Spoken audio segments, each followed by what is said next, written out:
ICT in education online course 2024-25 যারা selected হয়েছেন এই কোর্সটি করার জন্য অনেকেই বিভিন্ন ধরনের সমস্যা ফেস করছেন।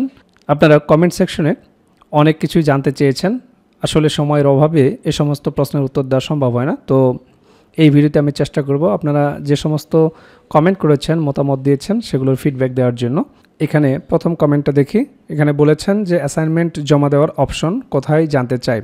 এর পূর্বে আমরা জানতাম যে আপনাদের যে প্রোফাইল রয়েছে, প্রোফাইলের আন্ডারে প্রাইভেট প্রোফাইল রয়েছে, সেখানে গিয়ে জমা দিতে হবে। কিন্তু পরবর্তী আপডেট হচ্ছে সেটা না, ওটা আপনার নিজের জন্য ফাইল জমা রাখা। যেহেতু নির্দেশনায় বলেছে সাবমিশন বাটন তারা অ্যাড করে দেবে, সাবমিশন বাটনে ক্লিক করে অ্যাসাইনমেন্ট জমা দিতে হবে। তো আমরা দেখেছি যে ওয়েবসাইটে তাদের সাবমিশন বাটন নেই, তো এটি পরবর্তীতে আপডেট করে সাবমিশন বাটন চালু করবে, তারপরে এই অ্যাসাইনমেন্টগুলো জমা দিতে হবে। অর্থাৎ অনুশীলনের যে 8টি কাজ রয়েছে এবং অ্যাসাইনমেন্ট 3টি, এগুলো করে অনুশীলন করে এগুলো রেডি রাখবেন। যখন সাবমিশন বাটন অ্যাড হবে তখন আপনারা সেগুলো সাবমিট করবেন। এরপরে আরেকজন মন্তব্য করেছেন, আমি চূড়ান্ত কুইজে 3বার অ্যাটেম্প্ট নেওয়া হয়ে গেছে, পাস মার্ক হয় নাই, তাহলে আমি কি সার্টিফিকেট ডাউনলোড করতে পারবো কি? এর সমাধান কি? যেহেতু আপনি 3বার প্রচেষ্টা করে ব্যর্থ হয়েছেন, আপাতত আপডেট হচ্ছে যে আপনি এইবারে আর কোর্সটি করতে পারবেন না। কাজেই যারা এই কোর্সটি এখনও শুরু করেননি অবশ্যই আপনারা ভেবেচিন্তে কোর্সটি শুরু করবেন। যদি না পারেন তাহলে অবশ্যই সহযোগিতা নেবেন। আর আমরা এই বিষয়ে সাপোর্ট দিচ্ছি, আপনারা স্ক্রিনে দেওয়া হোয়াটসঅ্যাপ নাম্বারে যোগাযোগ করবেন। একজন মন্তব্য করেছেন, আমার 4 নম্বর মডিউলে 3বার অ্যাটেম্প্ট নেওয়া হয়ে গেছে, একই রকম প্রশ্ন।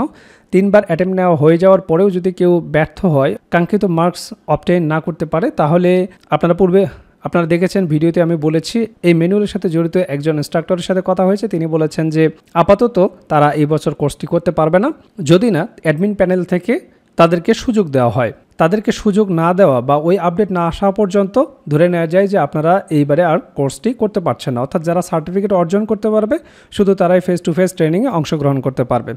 এরপরে আরেকজন মন্তব্য করেছেন, সার্টিফিকেট কিভাবে অর্জন করব, কোর্স শেষ করেছি। জি, এই প্রশ্নটা অনেকেই করেছেন যে সার্টিফিকেট কিভাবে অর্জন করব। দেখুন, সার্টিফিকেট অর্জনের প্রসেসটা হচ্ছে আপনাদেরকে কুইজ দিয়ে আপনাদের কোর্সটা 100% করতে হবে। সেই সাথে অনুশীলনের যে কাজগুলো রয়েছে সেগুলো অনুশীলন করতে হবে, স্লাইড তৈরি করতে হবে।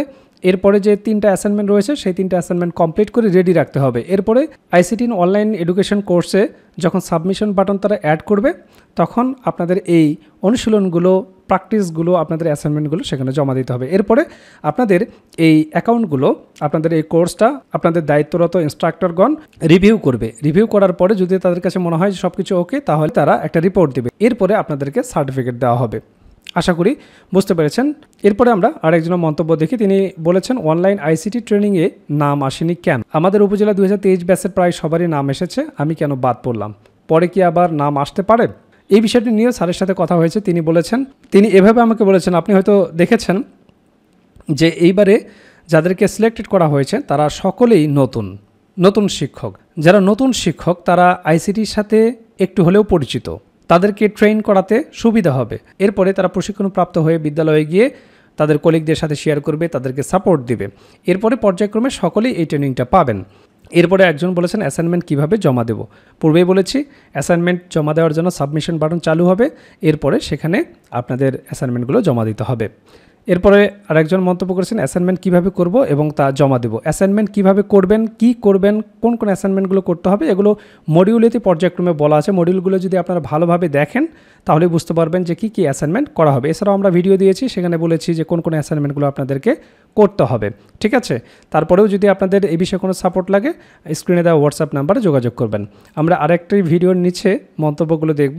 এখানে একজন মন্তব্য করেছেন, অ্যাসাইনমেন্ট কিভাবে জমা দেবো, একই বিষয়। আরেকজন মন্তব্য করেছেন, অনেকের 3বার চেষ্টার পর লক হওয়া নিয়ে যে সমস্যা হয়েছে তাদের নির্দেশনাতেই আছে, আবার শুরু করতে হবে, কিন্তু হচ্ছে না। তাই ভাই প্লিজ আপনি যে কর্মকর্তার সাথে কথা বলেছেন ওনাকে একটু জানিয়ে অ্যাডমিনকে অনুরোধ করে এটার সমাধান করার অনুরোধ করছি। ভাই আপনাকে শত শত মানুষের উপকার হবে ভাই, এটা আমি সব দিকে আপনার সম্পর্কে জানিয়ে দেবো, এটা করে দিতে পারলে একটু নজর দেন এটা নিয়ে। দেখুন, আপনি এই মন্তব্য করার আগেই যখন তার সাথে আমার কথা হয়েছে তাকে আমি জিজ্ঞেস করেছি, স্যার কোনোভাবে কি এটা সুযোগ আছে কিনা? তখন তিনি একটু বিরক্তি বোধ করেই কিন্তু এই কথাটা বলেছেন যে 3বারের প্রচেষ্টাও যখন একজন ট্রেনি উত্তীর্ণ করতে পারে না তাহলে বোঝাই যাচ্ছে যে সে মডিউলটা ভালো করে দেখে নাই, পিডিএফগুলো ভালো করে পড়ে নাই। যে ভিডিওগুলো ভালো করে দেখা, সেখান থেকে শেখা, অনুশীলন করা, তা না করেই যখন কুইজ দিতে যাচ্ছে তখন তারা ধরা খাচ্ছে। অর্থাৎ ফাঁকিবাজির কোনো সুযোগ নেই এখানে। এরপরে একজন মন্তব্য করেছেন, মোবাইলে কোর্স করতেছি, 2.7 সাব মডিউল শেষ করলাম, কুইজও শেষ করলাম, মোবাইলে কোনো অ্যাসাইনমেন্টের অপশন আসে নাই, আমি কি 3 মডিউল শেষ করতে পারি, মোবাইলে সম্পূর্ণ কোর্স করা যাবে কি না। তো দেখুন, মোবাইলে আপনি কোর্স সম্পূর্ণ করতে পারবেন, কিন্তু অ্যাসাইনমেন্টের জন্য অবশ্যই আপনার ল্যাপটপ বা কম্পিউটারের প্রয়োজন হবে। অনেকেই বলছেন যে স্যার আমার তো পার্সোনাল ল্যাপটপ বা কম্পিউটার নেই, কিন্তু অবশ্যই আপনার বিদ্যালয়ে ল্যাপটপ বা কম্পিউটার রয়েছে। যদি কোনো কারণে আপনার হেডমাস্টার আপনাকে সহযোগিতা না করে এই ব্যাপারে, আপনাকে বিদ্যালয়ে ল্যাপটপ দিচ্ছে না, সেক্ষেত্রে আপনি যেটা করতে পারেন, আপনার উপজেলার দায়িত্বরত শিক্ষা অফিসার, সহকারী শিক্ষা অফিসার, তাকে আপনি জানাবেন অনলাইন কোর্স করতেছেন, বিদ্যালয়ের ল্যাপটপটা আপনার লাগবে, কিন্তু এই ব্যাপারে হেডমাস্টার সহযোগিতা করছে না। দেখবেন সাথে সাথে এর একটা সমাধান আপনি পেয়ে যাবেন। তার আগে অবশ্যই হেডমাস্টারকে এই ব্যাপারে সুন্দরভাবে বুঝিয়ে বলবেন। যদি তিনি তাতেও বিদ্যালয় থেকে তাদের ল্যাপটপ না দিতে চায়, সেক্ষেত্রে আপনারা শিক্ষা অফিসে যোগাযোগ করবেন, আশা করি সমাধান পেয়ে যাবেন। এরপর একজন মন্তব্য করেছেন, পঞ্চম কুইজে আটকে গেছে, ষষ্ঠ মডিউলে যেতে পারছি না। না যেতে পারার কারণ ওই একটাই, যদি আপনি 3 বার প্রচেষ্টা করে থাকেন, 3 বারে যদি আপনি কাঙ্ক্ষিত মার্কস অবটেইন না করতে পারেন, তাহলে যেতে পারবেন না, হয়তো আপনার ষষ্ঠ মডিউলটা লক করে দেওয়া হয়েছে। এরপরে আরেকজনের মন্তব্য, 3 বারের পর লক হওয়াটা নিয়ে কোনো সিদ্ধান্ত নিলে পরে দয়া করে জানিয়ে দেবেন। জি, অবশ্যই আপডেট আসলে আপনাদেরকে জানিয়ে দেবো।